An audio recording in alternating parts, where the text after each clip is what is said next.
지지율 떨어져도 반일이 아니라 이재명 축출을 선택. 일본 보도.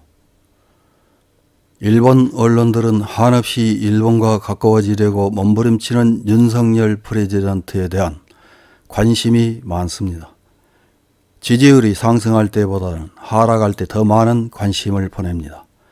얼마 전 리얼미터에서 발표한 여론조사 결과 지지율 33.4%의 불안한 모습을 보입니다.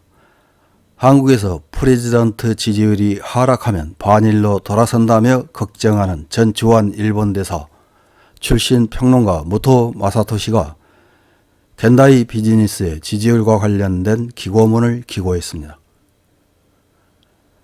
11월 26일 보도한 한국 대통령이 지지율 급락으로 위험한 한수, 높아지는 반일 리스크 이면에서 한국 중추가 직면한 너무 위험한 말로라는 제목의 기사입니다. 어떤 내용의 기사인지 확인해 보겠습니다. 한국 여론조사 회사 리얼미터에 따르면 14일부터 18일까지 진행된 조사에서 윤석열 프레지던트 지지율은 33.4%로 하락했고 여당 국민의힘 지지율도 올해 최저를 기록했다. 한국에서는 대통령 지지율이 하락하면 반일로 변질된다고 알려져 왔다.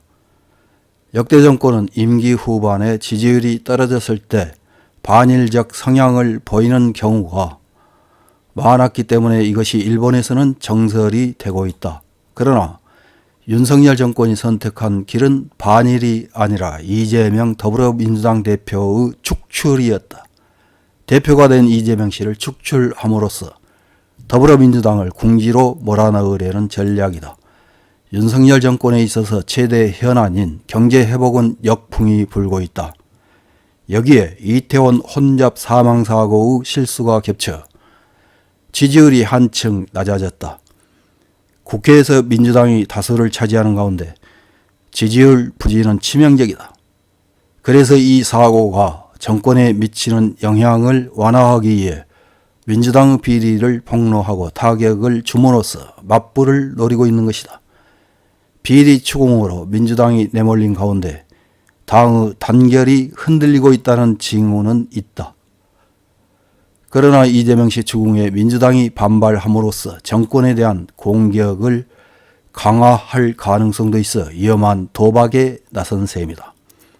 윤석열 프레지던트 지지율은 지난 5주간 부침을 반복해 왔다. 윤석열 프레지던트는 아세안 정상회의, G20 정상회의에 참석해 일본 기시다 수상, 미국 바이든 대통령, 중국 시진핑 주석과 각각 회담하는 등 정력적인 톱 외교를 통해 지지율 만회를 꾀했다.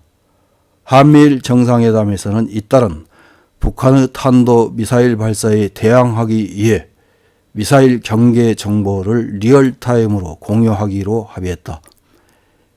지소미아에 근거해 사후에 정보를 교환하는 것보다 리얼타임으로 실시함으로써 효과적인 정보 교환이 가능해진다.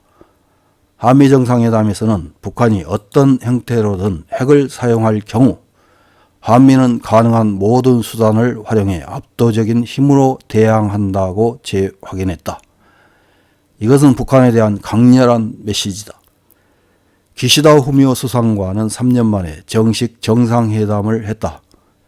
이는 북한의 핵미사일 위협이 높아지고 있는 것에 대응하는 것이지만 향후 한일관계 개선의 실마리가 될 것이다. 문 정권 시절에는 한일관계가 사상 최악의 상황으로까지 악화됐고 일본은 한국으로 전략물자를 포괄적인 수출 허가에서 개별 수출 허가로 규제를 강화해 한국 반도체 수출 산업에 타격을 줬다. 이를 해결하는 것은 한국 반도체 산업의 활성화를 위해 불가결하다. 중한 정상회담에서는 북한의 핵미사일 위협이 높아지고 있는 상황에서 보다 적극적이고 건설적인 역할을 다해 줄 것을 요청했다. 중국에서는 호의적인 반응은 얻지 못했지만 한미일이 각각 중국의 북한에 대한 대응을 촉구한 것은 앞으로 살아날 가능성이 있다. 그러나 이러한 외교적 성과도 윤 프레지던트 지지율 향상으로는 연결되지 않았다. 그야말로 엎친 데 덮친 상황에서 프레지던트 지지율이 하락하는 가운데 반일로 변질될 우려가 싹트고 있다는 것이다. 이런 기사를 읽은 일본 네티즌들은 어떤 댓글을 달았는지 몇 개 확인해보고 마치겠습니다. 첫 번째 댓글입니다. 원론적으로 대통령 지지율이 반일을 하면 회복된다는 나라가 이상합니다. 이것은 한국인의 근저에 반일 감정이 있다는 전제로 이루어져 있습니다. 그런 나라와 필요 이상으로 사귈 필요는 없다고 생각합니다. 다음 댓글입니다. 결국 한국의 반일 리스크는 늘 따라다닌다. 안심하고 사귀는 것은 어렵다. 깊이 들어가지 않는 것이 좋다. 기분이 좋을 때는 문제없지만 갑자기 반일 캠페인이나 불매운동이 시작되기 때문에 장사 상대로서도 방심할 수 없다. 무슨 일이 생기면 바로 떨어져도 문제없는 거리에서 사귀는 정도로 하는 것이 좋다. 다음 댓글입니다.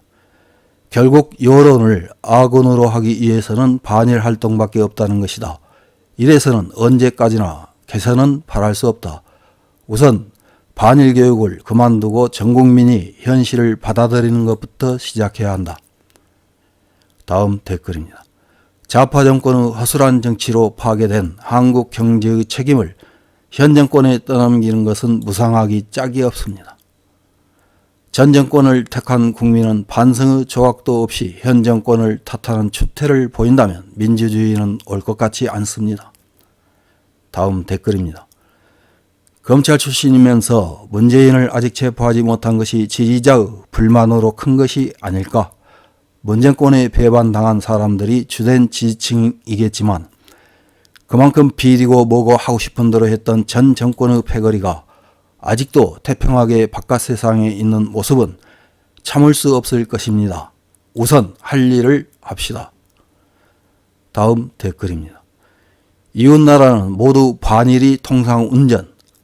교과서가 그렇게 되어 있다. 일본 미디어가 말하는 반일은 강렬한 반일을 말한다. 전 정권은 더할 나위 없는 맹렬한 반일이었다. 현재 상황은 그에 비해 조금 차분한 느낌이 있을 뿐이다. 이웃나라에는 관여해서는 안 되고 가까워져도 안 되는 나라인 것은 변함이 없다. 이상입니다.